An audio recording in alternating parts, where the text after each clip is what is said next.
Alice, Atalanta. Dr. Alice, Atalanta, welcome back to Revitalized Womanhood. I'm so excited to have you here. Oh, it is so good to be back. I love you. You're my new favorite person. We've been stalking each other on social ever since the last time we talked. And so I'm super glad to sit down with you again. Yes, I know. It's been so fun creating this new friendship. That's what I love about this, the whole pros and cons of social media. But man, I think for me personally, the pros way outweigh, super outweigh the cons because I think I know how to use it as a tool and not let it run my life. For sure. I think that's where you come into the problems with that, right? Yeah, for sure. Well, ladies, and if there are any gentlemen out there listening to the Revitalized Womanhood podcast, we have a very, very important special topic to share with you today. And we are coming at it from a place of kindness and a place of strength from every woman on the planet, right? Amen. Which I just looked up is 49.58% of the population of the world. So I don't care what race you are. I don't care what religion you are half of the population of this planet. This affects you. And it is the concept of women being put on the back burner yet again by another gender, right? Not only did we begin our struggles in this creation as the submissive role, right? Women being put on the back burner by men. And then the feminism movement came in and it was women against women. So women competing against other women. And now we've created this whole new gender of men wanting to be women who we are now also competing with. So not only are we, it's like every time we get a step forward, we take 3 steps back, right? To get shoved back down into the shadows of what you do doesn't matter, what you feel doesn't matter, what the rest of us feels and what the rest of us do, that's what matters, right? Yeah. Help me out with that. Yeah, well, 100%. I mean, I think I reached out to you when I saw my social media kind of start blowing up yesterday. And I know that as a woman, my social media is a little unusual because of my work with the special operations guys. Everybody was talking about the Budweiser thing and the Dylan Mulvaney thing and the transgender controversy. So for people who aren't up to speed, I suppose we should bring them up to speed on that, right? And you know, essentially, I think what was really striking me there and what I want to dig into with you today and what we've been talking about is we've got this new problem here where right before our very eyes, the notion of womanhood is being redefined. And it's not on women's terms. It has nothing to do with the lives that you and I have lived. It's changing the way society talks about what we are. It's changing the way society treats us.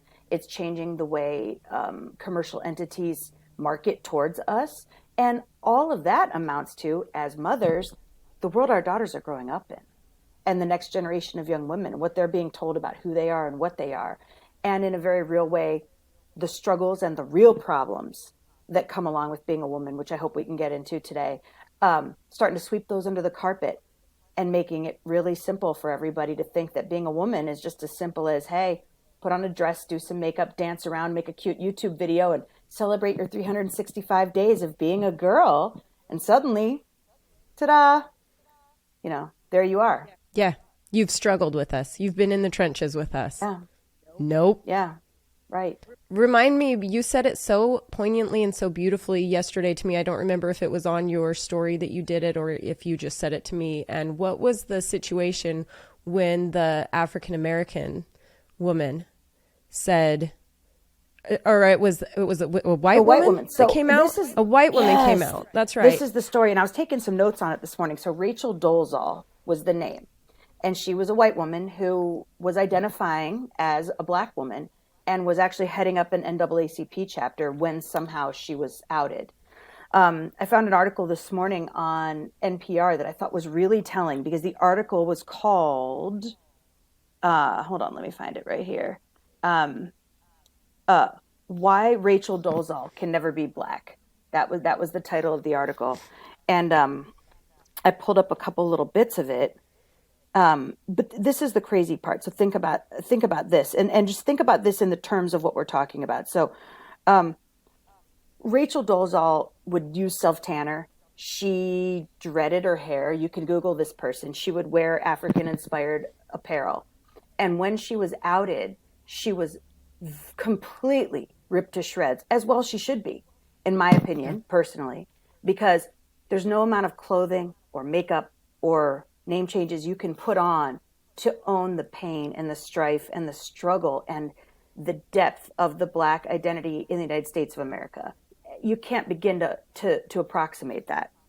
But what's fascinating is listen to what the way Dolezal justifies this behavior. And this was, again, in that NPR article. She said, a product of two white parents, but identifies mentally, emotionally, physically, and culturally as Black.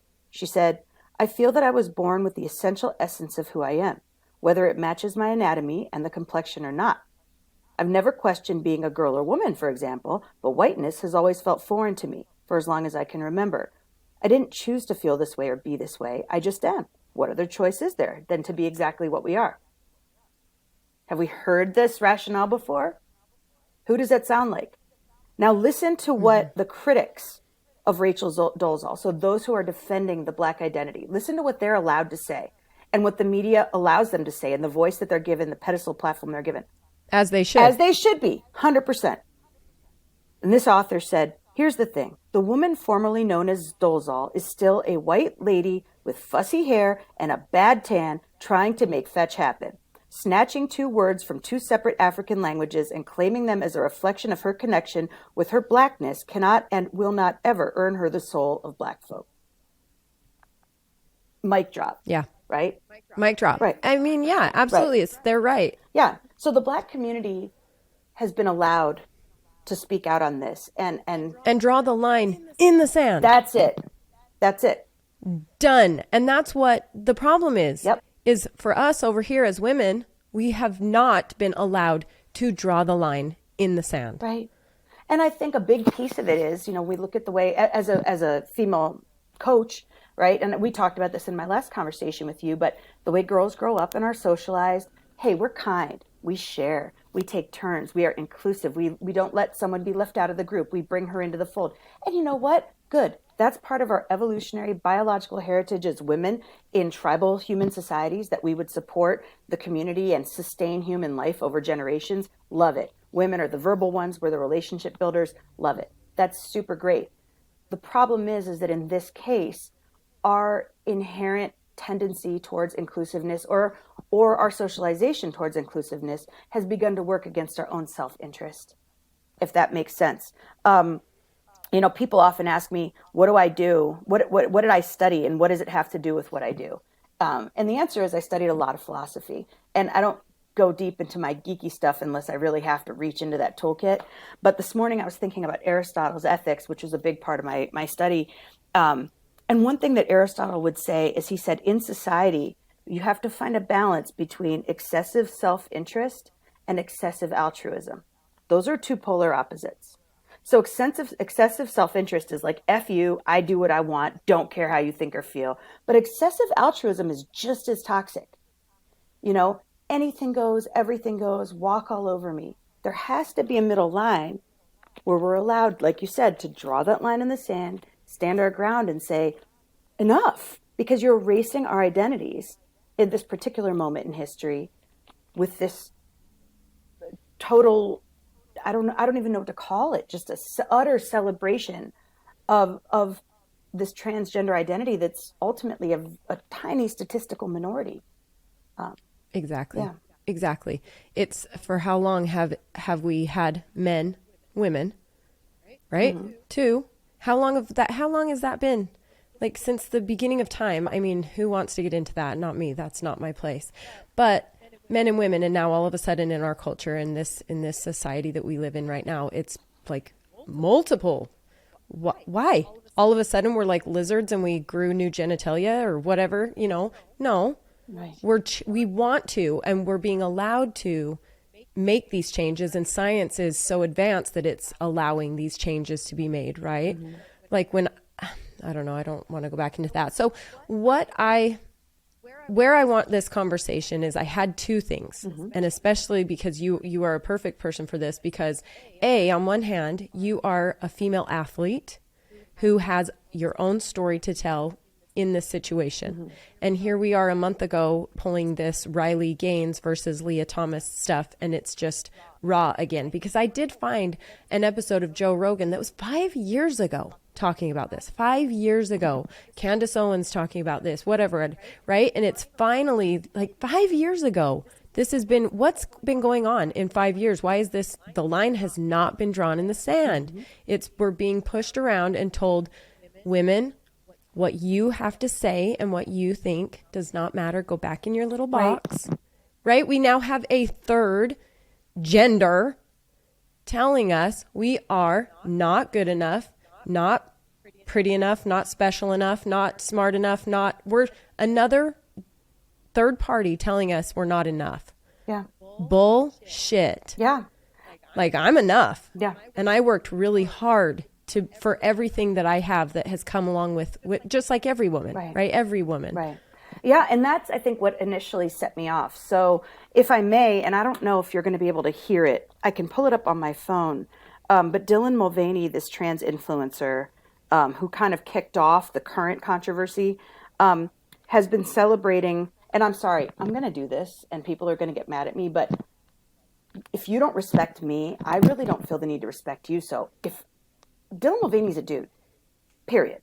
I mean, I understand you want to be called her. That's fine with me. But where's the respect for me and what I am and what I've lived through, you know? So, oh, that's going to open the box for so much after that, because you can do you. Yeah. That's fine. You do you. Yeah. But don't, when it starts affecting me, that's when it's not okay. And so here's Mulvaney doing a little dance and a song about celebrating 365 days of girlhood. Okay? Oh, yeah. So apparently, if you put on your makeup and you put on a pretty dress and you dance around, you're a girl.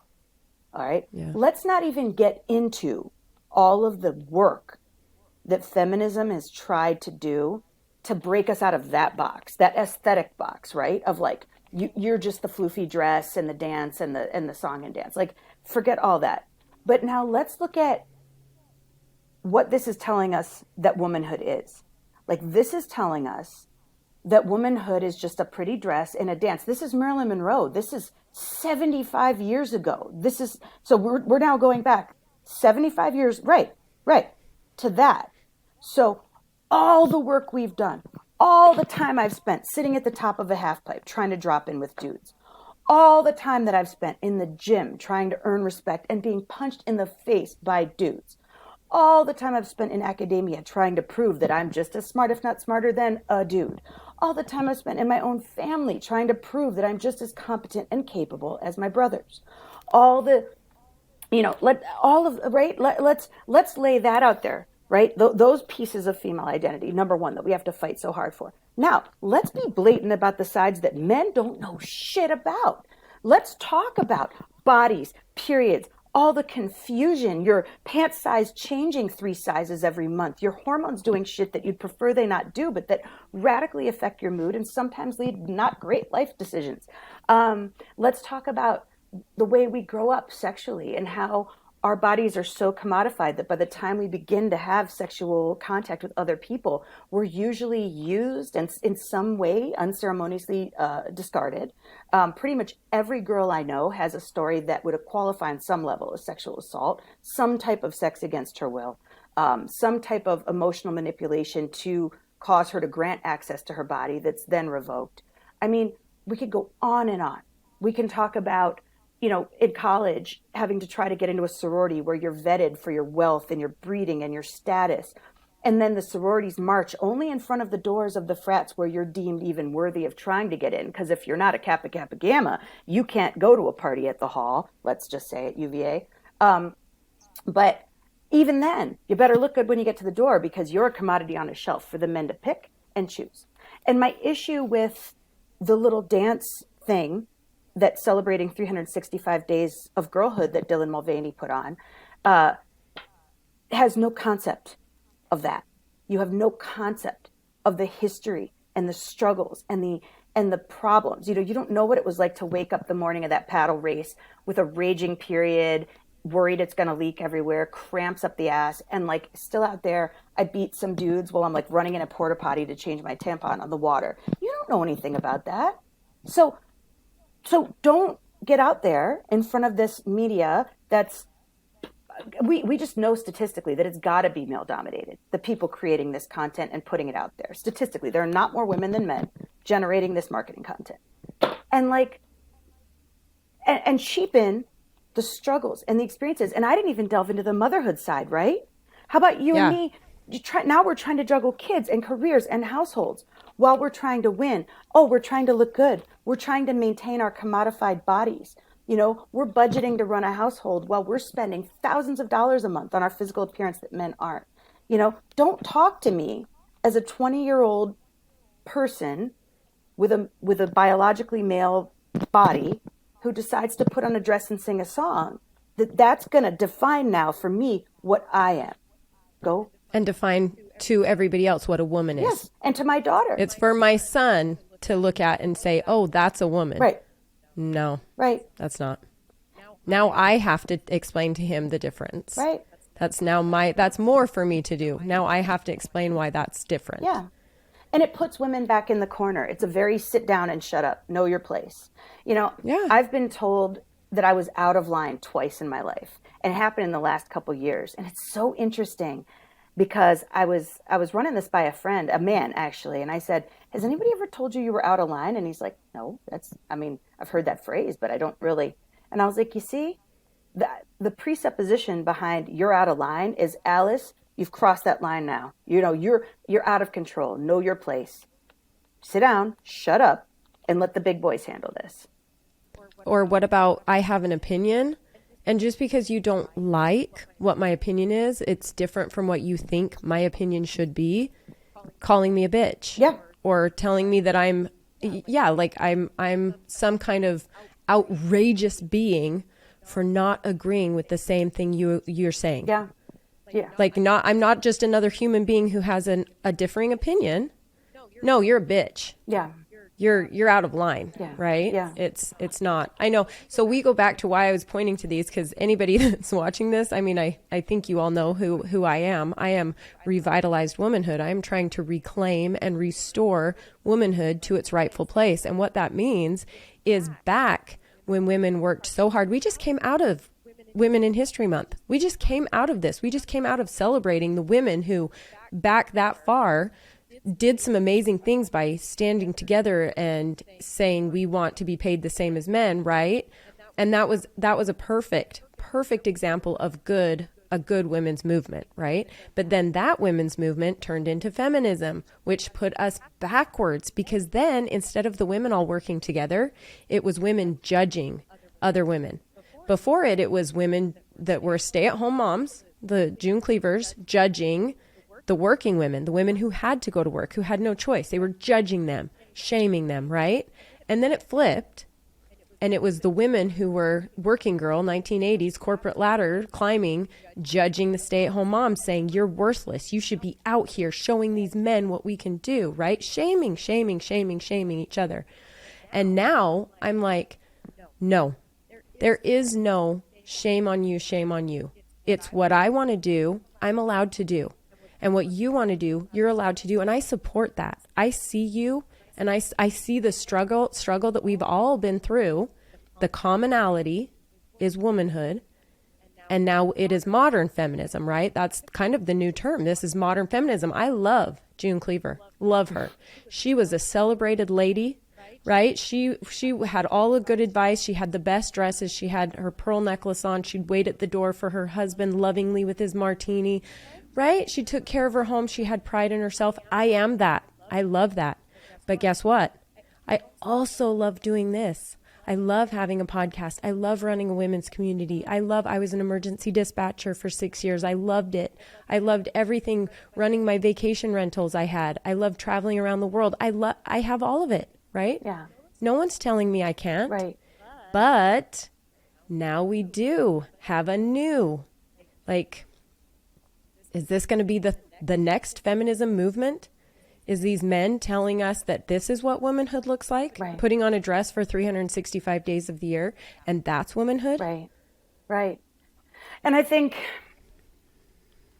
the diversity of experiences that you just laid out there are what exactly is being erased when we package and we make let's say the criteria for entry into the women's club such a low bar.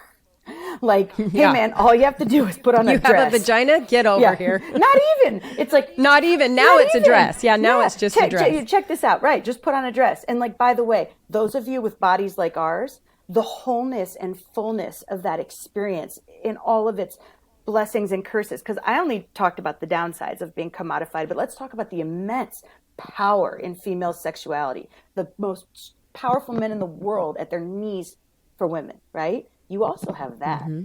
And you take all that stuff away, you know, and we take it all down and we say, you know what, you know, being a woman is just about a couple simple things. It's about a costume. It's about your clothes and your makeup, and that's it. It creates this new definition that I can't get down with. And I think the other piece of what you said that's really important, because someone listening to this could say, well, Gina, you just said it. That's exactly it. So if we're accepting of everyone and we're not attacking and judging, then you and Alice need to stop attacking and judging trans women because they're women too. And I think the key difference, and this is where it goes back to like Aristotle, but I'll put it in other terms, deadhead terms, right? I was talking to another friend this morning and I was like, I always teach my kids. I don't really think of myself as conservative. I think of myself, I don't even know if I'm a libertarian because I don't like categories that make me have to take other people's ideology on. I love freedom. I am a freedomist. I don't know what that is, but what I tell my kids is you have all the freedom in the world, but yours stops where someone else's starts. So if you want to go in the backyard and rock out and get naked and do your thing, more power to you. Cover yourself in mud. I don't care. But, if you want to bang on a drum in the backyard, we do have to consider the neighbors. Our freedom to enjoy our life, we have a moral and ethical responsibility to kind of draw a line there and make sure that our expression of our own freedom doesn't begin to infringe on someone else's ability to enjoy theirs. That's my feeling. It's not something you can ever legislate. That's something that a human needs to be moral and ethically capable of executing on their own. The way it plays out in my life, and I, again, last podcast talked about the Grateful Dead. Go to a Dead show, a good old-fashioned Dead show when Jerry was still alive, the real thing, right? Whether it was a bunch of Hell's Angels or hippies and everybody was getting along together. But the key point was that you don't kill someone else's buzz, basically. You don't ruin their show. So you can dance, express yourself how you want, shake it, move around, use your space, whatever you need to do. But just don't wreck it for the person next to you. And that's ultimately my feeling about this trans situation, because prior to the Leah Thomases and the Dylan Mulvaney's of the world, I had tons of gay and trans and every friend in the world. And I don't want to lump those identities together because I think they're totally different. But I learned makeup backstage at a drag club in DC with a drag performer who was an awesome person who knew a lot about makeup. And I love makeup. It was fun. I total respect for that person's expression of themselves and their identity because they respected me back. And we both allowed one another to have our space without infringement upon one another.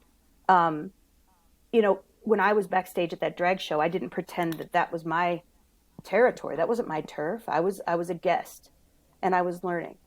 I don't think that the way things are going in society right now is showing that sense of respect to biological women. We're getting written out of the narrative. We're not cool anymore, right? It's not cool to talk about us or our needs or our stories.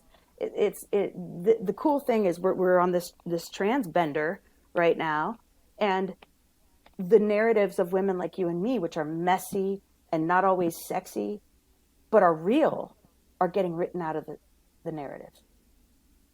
Yeah. And that goes back even to celebrity versus reality. I mean, that goes back to glamorizing things that women have in the celebrity lifestyle, whatever. They have their nannies and whatever. So what they're doing isn't the same. as the hardships. But that's because it's just showing highlight reels. It's not showing that Kim Kardashian really did stay up every night with her baby. It's not showing that Beyonce is at home with her kids, right?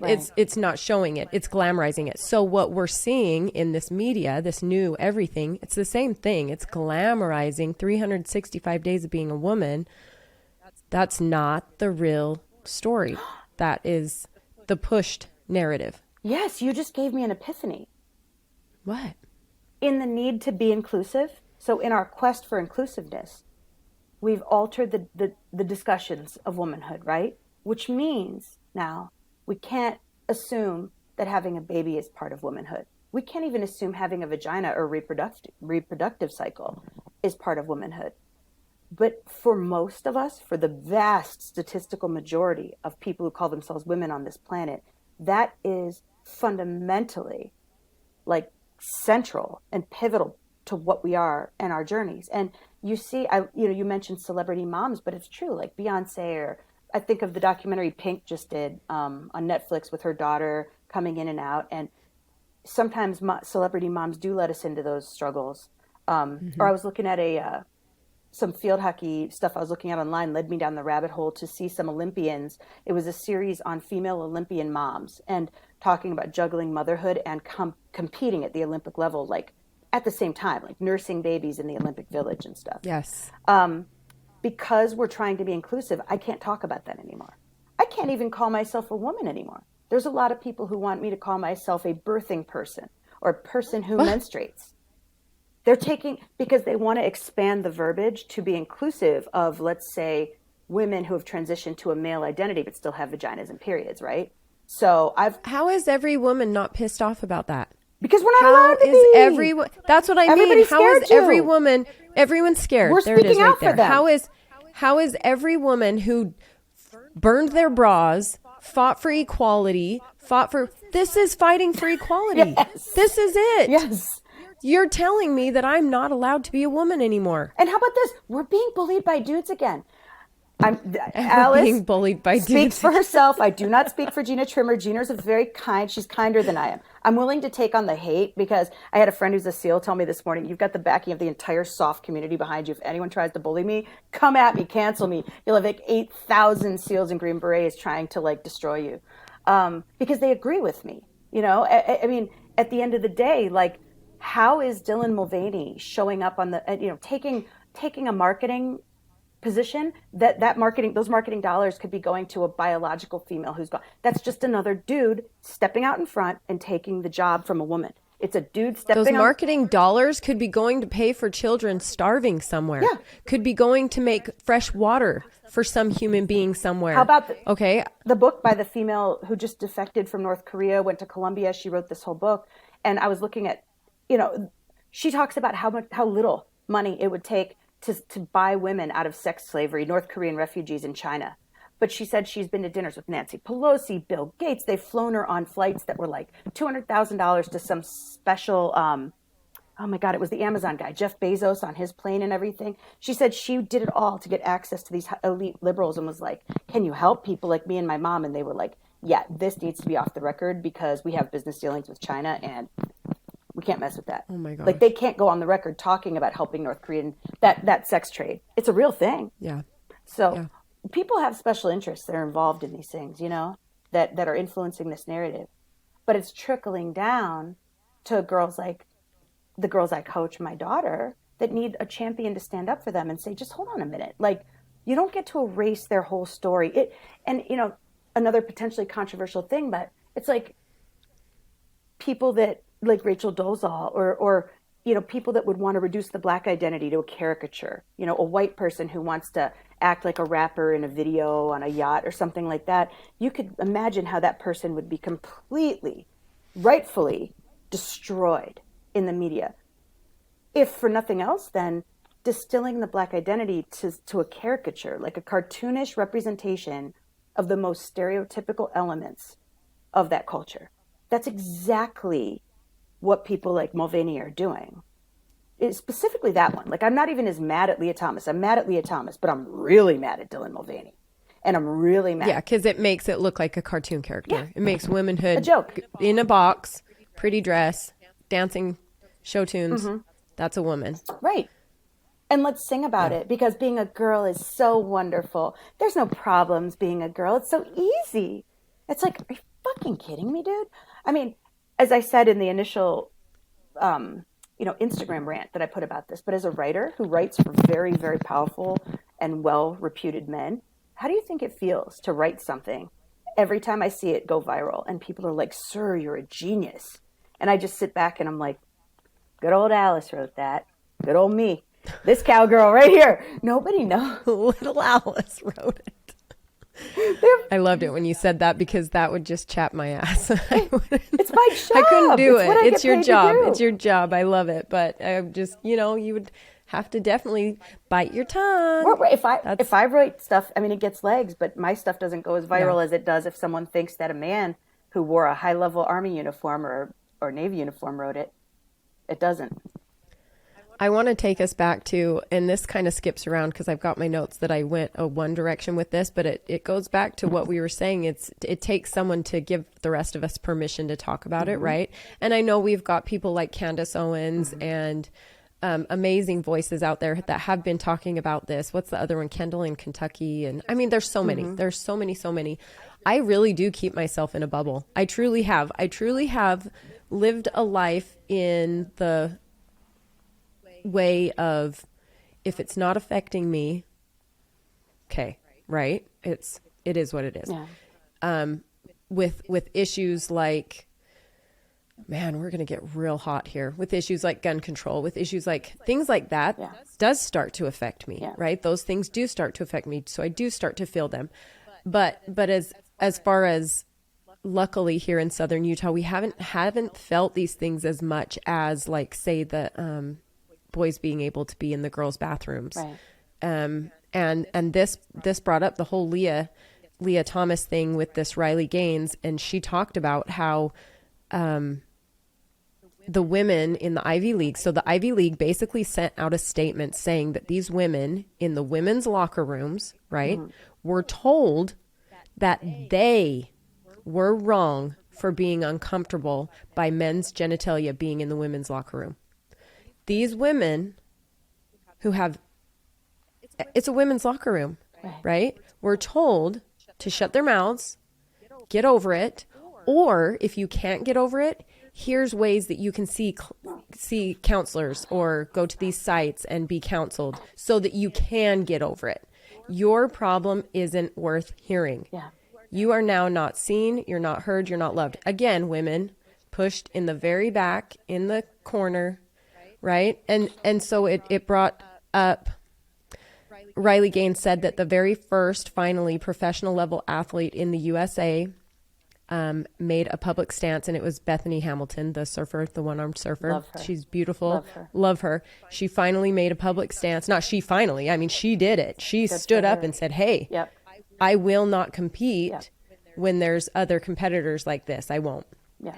And then in the UK, she talked about, this was Riley Gaines giving this information on an interview. She talked about in the UK, it's actually happening more of a ripple effect, because it started with this shot putter, Amelia Strickler, and it created a wave of athletes, of men and women, all coming together saying, you're right. Nope, you're right. This is not okay. This is not, we're not going to stand for this. Yeah. And so it's like I said to you, it's unfortunately, but fortunately, we need to talk about this more. We need to give permission to other women to be able to stand up for themselves and say, this isn't okay. I'm not okay with this. It's like postpartum depression. It's like, you hear all the time on social media where it's like, I am going to talk about this because I'm going to give a voice to someone else, right? Someone else who feels like they can't come out and share their story. And that's the whole point of Revitalized Womanhood, is sharing stories of women so that we can see the commonality. We all share the same struggles. We all share the same, let's talk about it. And the more we talk about it, the more it normalizes it, right? Yeah. And so you won't be the one person that the whole of society attacks for having this opinion. No, you'll be backed up by everyone else that believes the same things you believe, by everybody else who doesn't want their daughters in a bathroom with men, who doesn't want their, Right. And I'll just say that to anybody listening right now, if you're worried you're going to get attacked, go ahead and put my name right there, and you send all your haters to me. Say it's her fault because I love a good fight. Come at me, bros. Like, I've spent my whole life fighting to exist among men because apparently, I've never been super great at. Apparently that's the bar that you have to get to. We talked about this in our other interview that we need to write a book on. Yeah. It's why is the male bar the bar that the women are constantly trying to get to anyway. Yeah. But as a woman who doesn't know her place, I should put that on a t-shirt. Caution, like I don't know my place. If I came with a warning label, it would be that. Because and maybe I am antagonistic, going after guys in their territory and stuff like that. But I mean, it's going to take a few of us getting out at the forefront of this and being willing to serve as a lightning rod to take the heat for the others, but speak up. Because at the end of the day, in a capitalist society like ours, the media is funded by corporate entities that advertise and so forth. And corporate entities at the end of the day are about making money and they're about their shareholders. And the only reason they're making these decisions that they do is because they think they're going to make money out of it. That's why we put a can of Bud Light in Dylan Mulvaney's hand, and why Kate Spade sponsors Dylan Mulvaney, and why, there was another big one, Nike has sponsored Dylan Mulvaney. Somehow they think it's in their financial best interest to do this. And likewise, because our society is the way it is, we have country stars like, Kid Rock and these people that are coming out who are saying, like, we're taking Bud Light off our tour. We're no longer accepting their sponsorship. So they're making their morals and values known. And that's okay. That's America. That's what we're founded to have, to be able to do these things one way or the other, vote with our dollars. But if women like you and I can get more comfortable exerting vocal pressure on the powers that be, they will change for no other reason than their financial self-interest. That market needs to let itself be known. Like, other companies need to recognize, it's not in your financial best interest to start putting dudes in your tampon ads. We're not going to buy your tampons. We will buy someone else's. You're going to hear all these papers flipping because guess what? I have a statistic that is going to rock your world for exactly what you just talked about. Yeah. Let me find it. That's why I did this podcast with you. I called you with this idea. I was like, Gina, we're going to knock it out of the park, sis. Let's go. I about fell out of my chair when I asked the question, and she told me what this was. Okay. So, women, let me tell you this again in case you missed it in this episode with Lisa Chastain, the money coach, telling me why, because I was feeling like, are women still controlled by their husbands? They can't make purchases without permission from their husbands, right? And she said, I don't believe in that philosophy one bit. She said, if a woman wants something, she will get it. Absolutely, she will. It's like the philosophy of, what is it? Ask forgiveness rather than permission, right? Mm-hmm. A woman will go to Target and spend $500 decorating her front porch. And when her husband gets mad at her, she will figure out a way to say that we needed this. Our family depended on the sanctity of the porch decorations, right? She will figure out a way to make it okay that she spent that money. Mm-hmm. So the statistic is that even though men are 90% owners of the world's wealth, women are 85% of the money spent. 85%. Hello, marketers. Are you listening? Are you listening? 85%. And hello, women. Women, you new feminists that are supporting, you can't call yourself a feminist anymore because the definition of a feminist is to build up women, right? Mm-hmm. To make us equals. Mm-hmm. But if you're supporting these men who are putting on dresses for 365 days, calling themselves women, and you support that, that's not feminism. That's supporting another culture of men that are keeping women down. An additional third party that we have to prove ourselves to. I don't need to defend myself being a woman to you. Right. 365 days of being a woman. Right. I don't need to defend myself. Why do I feel like I need to defend myself? I shouldn't have to. Right. I've had babies tear out of my body. Right. I've had babies cut out of my body, right? Yeah. Come to me after you've done that, grown a baby and had to Rip it out of your body. Right.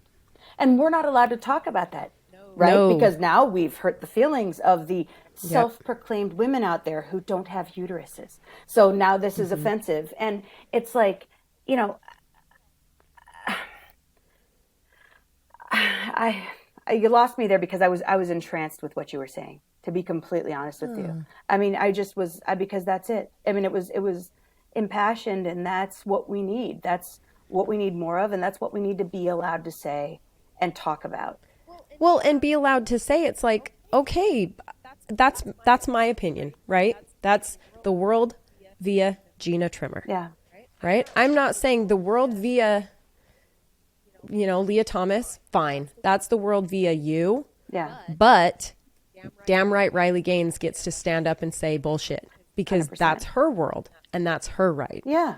And it's all about, like I said, it's that happy medium between altruism and self-interest. You are allowed, the most influential philosopher in Western civilization. Oh, but wait, that's been deconstructed. We can't even a white man thought of it, so I don't know if this is admissible in court, but I'm gonna go ahead and say it anyway. Like, yes, Aristotle said this. Okay. Or is he still okay? Or has he been canceled yet? It was funny. I was Googling some of his stuff this morning and said, should we cancel Aristotle? I was like, give me a fucking break. Yes, please. Let's cancel Aristotle. Like, oh my gosh. But finding that middle ground, like, I'm happy to find a middle ground where there's a realm where women are honored and respected, and our journeys as mothers and wives and humans and creators is nurtured and allowed. I'm also totally cool with having a realm of some sort, even in my own mind or whatever, where I can take someone like Dylan Mulvaney or Leah Thomas and, give them a fist bump and say, hey man, get out there, get after it. Nice work. Whatever, you do you. Glad you're happy. I'm totally cool with it. What I'm not cool with is having to be forced to redefine my identity and experience to accommodate these other people, and because they've decided they get to be in the woman club. Right. That's what it is. And I think that's the thing I don't know, what do you think it looks like for women, like for us, for people like us, when we start to stake that claim and say, look, we're not going away, and we're not going to let you call us birthing people or people who menstruate. We're women, we're mothers. Men, I understand, it's kind of like the big fat Greek wedding. Men is the head of the family, but woman is the neck that turns the head.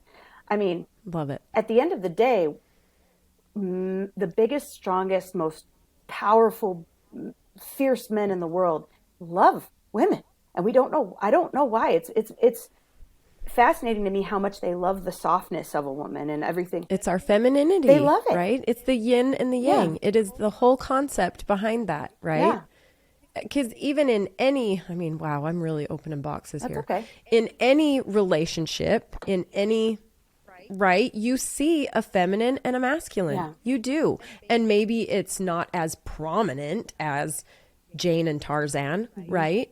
But even in it, I have a coach, she runs the Taming Jane Academy, and she calls it the intense woman, right? And when the intense woman is out, that's her masculine.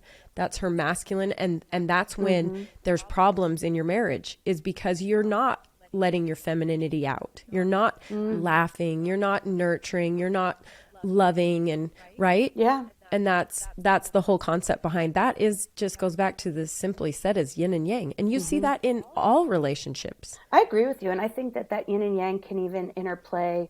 Like, if you look at a healthy sexuality between two people, let's not even gender or anything, those people, man and woman, but just there's going to be moments where one person's doing and one's receiving, and then one's doing and the other's receiving. And this is how we enjoy one another as humans, and how we bond and kind of flex together. So it's all needed, and sometimes the toughest, strongest person is drawn the most to that softness, and vice versa. And think about this, made me just think of this. Sorry. Rick and I mean, we're pretty similar. He's not a totally Navy SEAL, he's not and I'm not a delicate flower, right? So we're pretty close, but even in that, there have been times when he has been weak, right? And he needed me to be strong. And maybe even when I was strong, that I was still feminine, right? Yeah. I was still caring and nurturing and loving, whatever. I wasn't something else. And when he is strong, he's still, and I am maybe weak. It's, Yeah. you know what I mean? Yeah. That's still the balance. I agree. And I think what we see going on in society right now is the more the gender studies folks get in there and roll up their sleeves and start digging and deconstructing, they're taking away our ability, like people like you and me, the statistical majority on planet Earth, by the way, they're taking away Yes, our ability man to even, and woman. right, to even have these conversations, like Right. about relationships and gender, and are men and women different, and can we communicate better with each other and be better lovers and partners to each other. It's like we're not even allowed to have these conversations anymore now because everybody's Right. trying to say, no, you can't, that's not inclusive. You have to include everybody. You have to include everybody. Well, I don't want to include everybody. Not everybody is in bed with me and my There you husband. go. So I'm not including everybody. There you go. Guess what? It comes down to it takes me back. I mean, I don't know unless he's sent out an invitation that I Pornhub don't on know the about TV. yet. I'm like, Rick, no. Okay. Alice, do not accept that invite. I'm dying. But it goes back to what I said about the reason that I'm not the Candace Owens. I'm not a doctor. I'm not I keep to my bubble. This is my bubble. Don't rock my bubble. But if you do come in and start rocking my bubble, better believe it's going to get nasty. It's going to get loud. It's going to come out like a mama bear protecting her cubs, because this is my perfect and this is what I keep there, right? So even just this podcast, and it was like even just having this community, the Revitalized Womanhood, I thought about it as I was getting ready today, and it's like, okay, this is going to open another door too. Dang these doors. All right. So who's allowed in the private community of the Revitalized Sisterhood? Women. And that is my right. This is my business. This is my community. I get to say what happens here. That is my right. Okay? That it brings up this, I don't know if you would have heard about this because it was a bigger deal here. So the BYU LDS college, right? There are standards for attending BYU. They have these standards in place. They are a business. They're allowed to have their standards, right? They're allowed to say, these are our rules. Yeah. Well, a girl graduated from BYU, and as she walked across the stage, she threw open her gown, and on the inside she had sewn all the different colors for the rainbow. She's a lesbian. She came out on stage as she was graduating and getting her diploma. Now, that's a pretty cool thing to do. Good for you.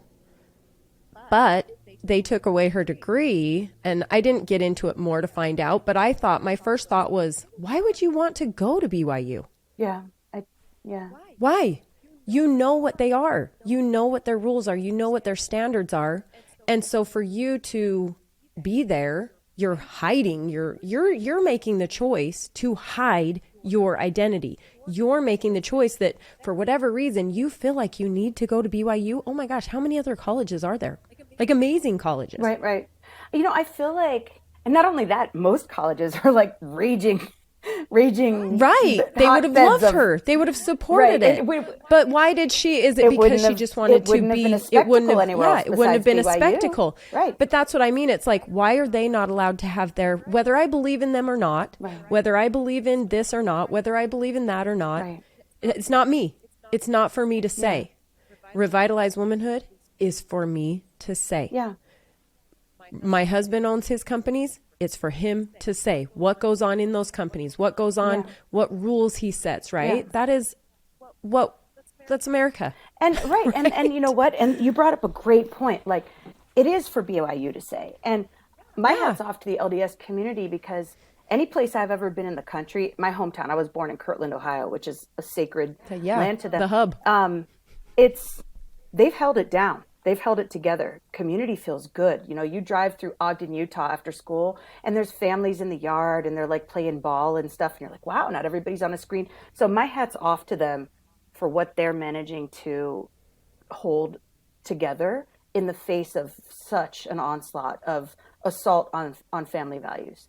And but I think you brought up another really good point, which is that there's some undercurrent in this whole like trans thing that's going on right now. And the same, and now I understand trans and drag are not the same thing. I don't want to try to get into what the heck the difference is, but I understand that.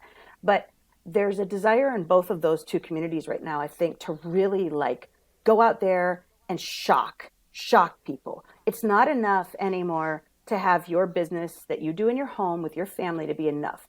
Now it's not that. It's we need to go to BYU and offend the Mormons.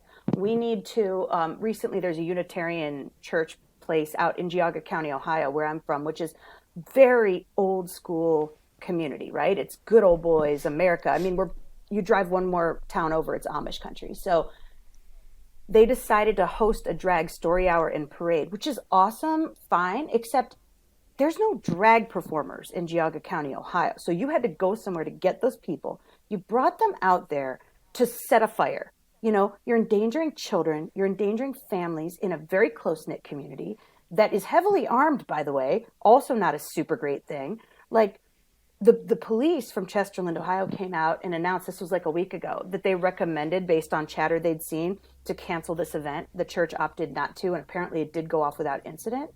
But it's like, it's the same with, I still don't understand Drag Story Hour.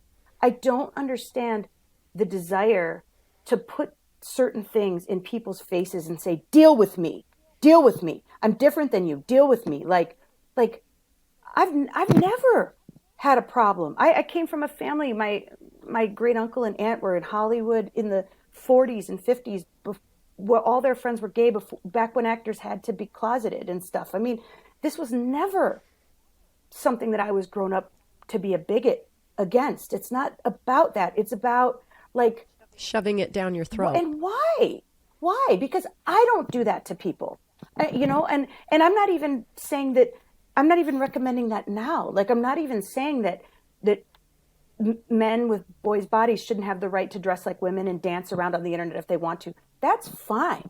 Just don't take it away from me. Right. Just don't take the title of womanhood away from me. Don't force me to redefine my identity to accommodate yours. It's not even about semantics. It's not like I'm saying, just find another word for what you are. You know, it's not that. Like, it's so much bigger. It's a question of identity. And it's saying, like, I don't have to, you know, move around the furniture in my metaphorical house to make room for those guys. You know?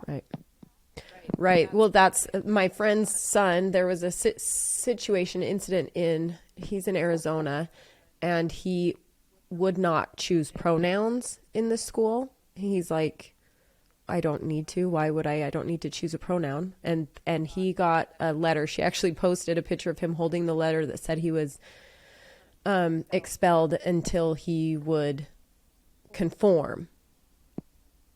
Well, how am I allowed to say something or not allowed to say something to you, but you're allowed to force that on me? Right.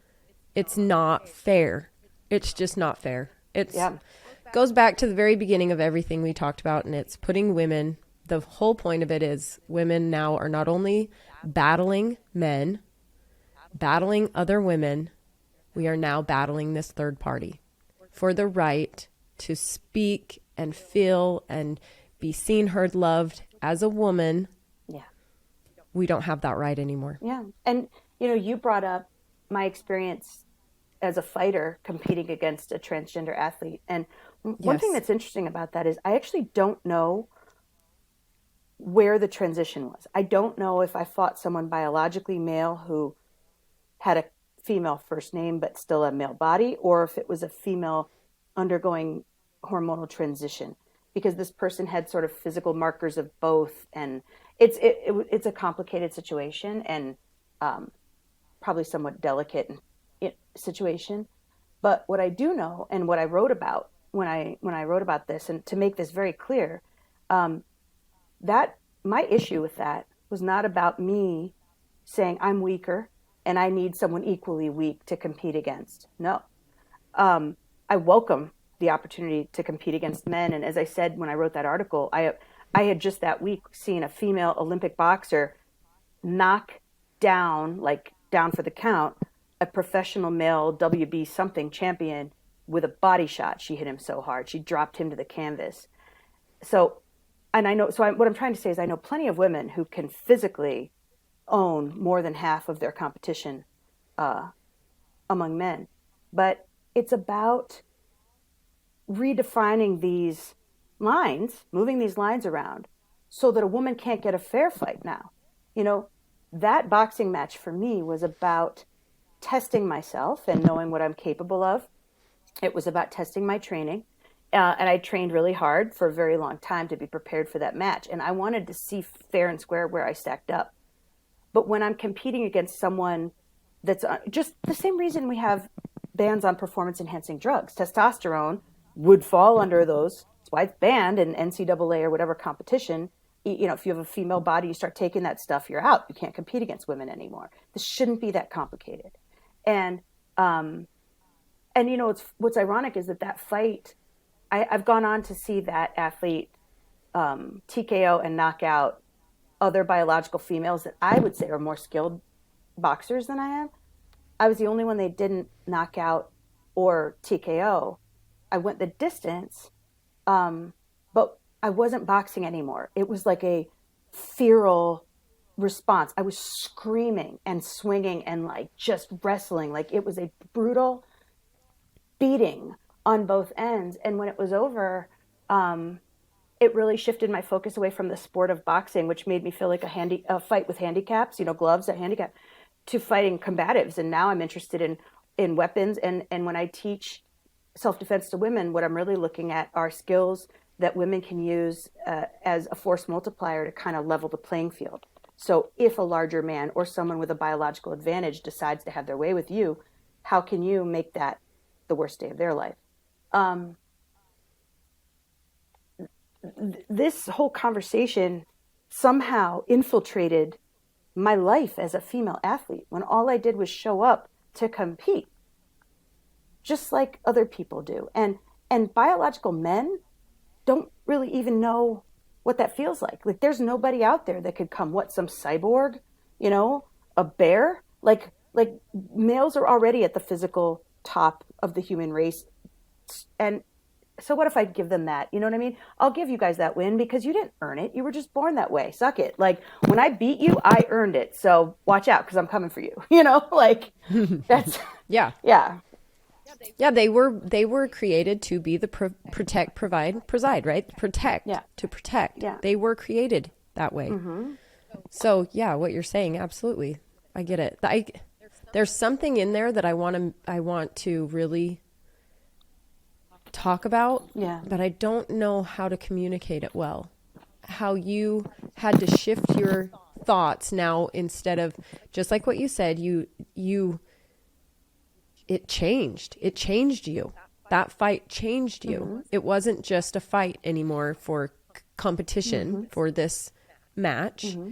It became a deeper, this is a fight for not your life, you know what I mean? But kind of like you started feeling like you had to fight for your, oh man, how survival? I'm going to have to think on that. Yeah. Because now it shifted your thoughts into, it's like saying someone who hasn't experienced something can't understand it. Mm-hmm. But now that I've experienced it, I see the world differently. Yeah. Do you know what I mean? Like because I had a C-section, I see the world in childbirth differently, right? I can empathize differently. I can understand differently. I can, just as an example, or having postpartum depression, someone who has had that versus someone who hasn't. Before I hadn't had it before. So when I heard about it, all I thought was, what do you want to like hurt your baby? Mm-hmm. Right. Instantly put it into a box. Right. And then I had it and I was like, oh, wow, I could have never understood this ever in a million years. Mm-hmm. The feeling of Gina, this person who is so outgoing and so organized and OCD and like type A and had to make sure to have the cute little outfits ready for the perfect little Instagram picture for the, you know what I mean? To immediately after having that baby, sitting there and not having motivation to do anything. And still, he's 2.5 years old and I still struggle Yeah. And I could have never understood that. So these men, you cannot understand. You cannot understand only because it's not your fault. I'm not saying it's your fault. You can't understand this, but you can't. Right. You just can't. I couldn't understand it before it happened to me. But you bring up such a great point with that, which is, and going back to the whole Rachel Dolezal thing, or if we look at the question of race, can you still hear me? Because you froze on my screen.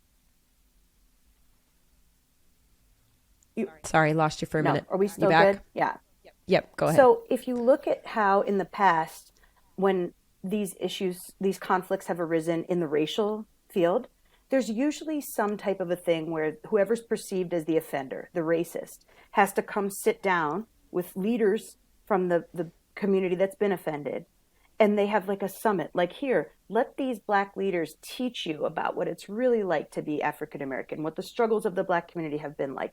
Let's combat this with education to build empathy and understanding, so that you can also, the entire anti-racism and those books that had come out, being anti-racist and all that. A lot of it was about that. It was like, you can be an ally to a marginalized community by looking at them, witnessing their struggle, trying to empathize with their struggle, and be able to recognize also that no matter how much you empathize, you'll never really be a part of it. You'll never have a full stake in it.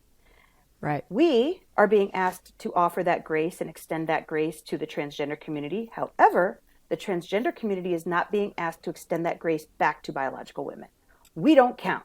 We don't matter. There's no sense of like, you know what, Dylan, why don't you come and sit with, someone who's been sexually assaulted, someone who has survived breast cancer and a double mastectomy, someone, a woman who has been bullied online, a woman who's lost her career because of, sexism and favoritism. Like, who's undergone multiple infertility treatments, multiple times, lost multiple babies, tried to carry multiple babies, lost.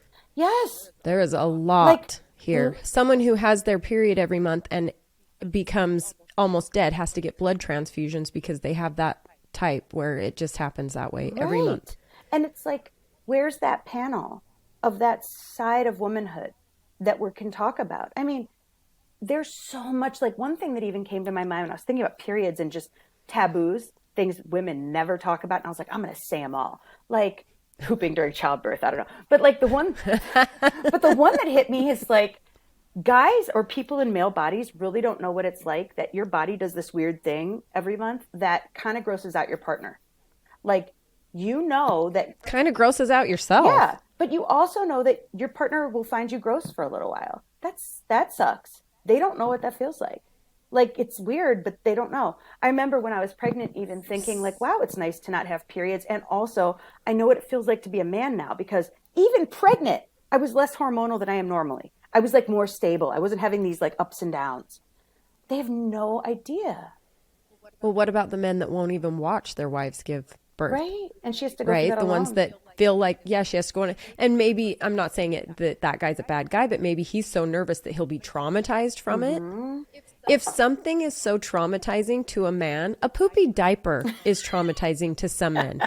Have you ever found those funny videos of men like, like full on gagging from a poopy diaper? No, but I was at a wedding for a Navy SEAL, and there was another SEAL at the table. Like, there were some other couples, and he and his wife were really happy because he'd just gotten back from a long deployment like the night before, but had come to this wedding anyway. And as we're talking, and she was talking about the kids and doing the single mom thing while he's gone and what that's like. And he said, I would rather deploy than watch my own kids.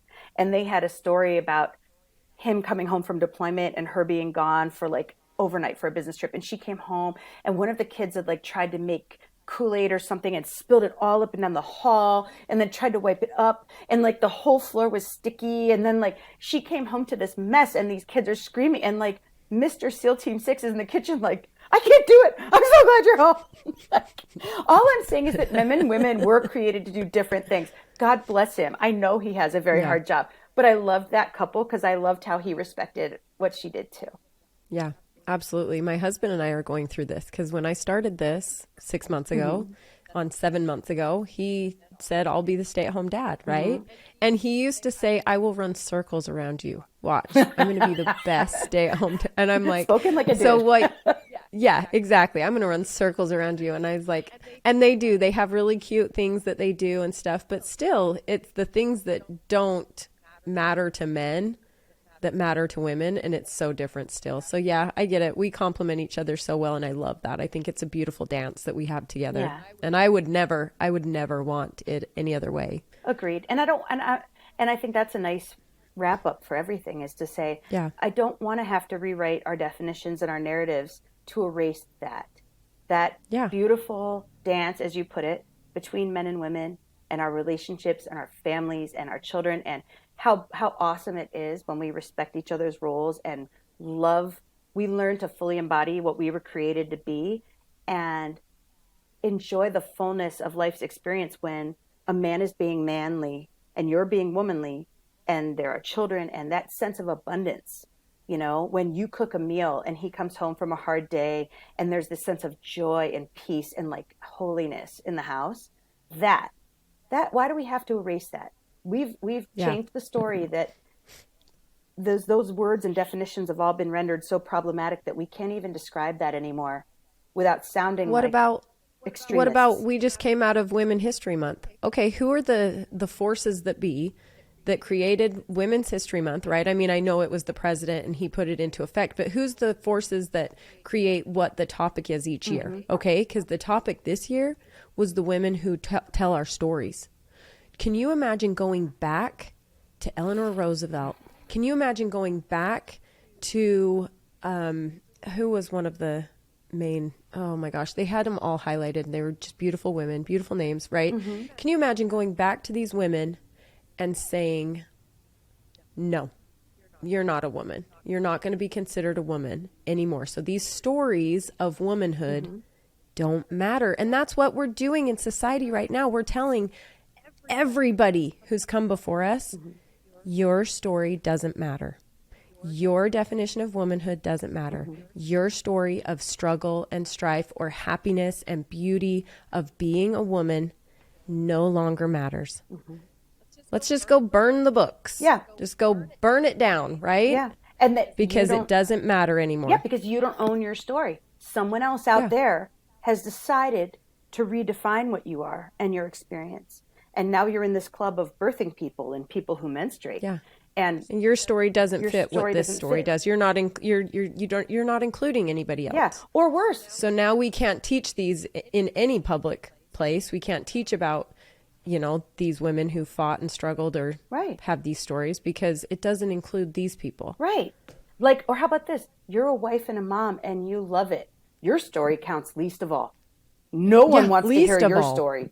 Yeah, right. You're too, vanilla for everybody. Nobody can write their gender studies dissertation on that. So we're going to go ahead and sweep you aside. And that you just defined Revitalized Womanhood. Good. Because you've seen my guest list. I've got my mom on here. I've got Rick's mom on here. I've got, my sweet member that's 76 years old, Rosemary Boyd. She's got a beautiful story to tell. These women have beautiful stories to tell. I'm so sorry. I probably have offended and shocked everyone with my profanity and vulgarity. Sorry, ladies. Love you. I'll give them a disclaimer to not listen to it on the way to drop off. Windows up. This is all good. Windows up, folks. Earmuffs. All you got to do is say earmuffs, man. It's like, what movie is that? Old School. Old School. Oh, my God. All you got to do is say earmuffs, man. What's wrong with you? Love it. Earmuffs, kids. I sure love you, lady. I really appreciate this. I saw your stories. Did you turn them into a highlight? I can't wait to see what you write on this. It's going to be beautiful. I didn't yet. Because what you said in your stories was beautiful. It wasn't mean. You were not offensive. You are genuinely curious. What can we do here to make this better? And it's definitely not canceling womanhood. Yeah. I think you nailed it. I think we'll let everybody else have their stories and let the media do what it will. But in our circles among women, as you are doing and facilitating, because this wouldn't be happening without you, continuing to encourage a forum where women experiencing womanhood together can advocate for ourselves, even if we need to be the ones lifting each other up, even if we're not going to get it from the media and popular Amen. culture. That's fine. We're very strong. We got this. Yep. Yeah. Oh, I love it. I love it. Thank too. you so much for being here with me. I love talking to you. I like I said, when this stuff came to mind, my first thing after I recorded that video tirade is I was like, Gina, we're doing this. Let's go. Because I knew you were the one. Also because you ground me and you keep me from getting too crazy. Too crazy. Yeah. You remind me to be loving. Yeah, right. I'm the yin to your yang. Yes, it is kind of true though. I'm like a little masculine. It works. I'm the light to your dark. It works, Mama. Whatever it is, it works. I love it. Thank you, woman.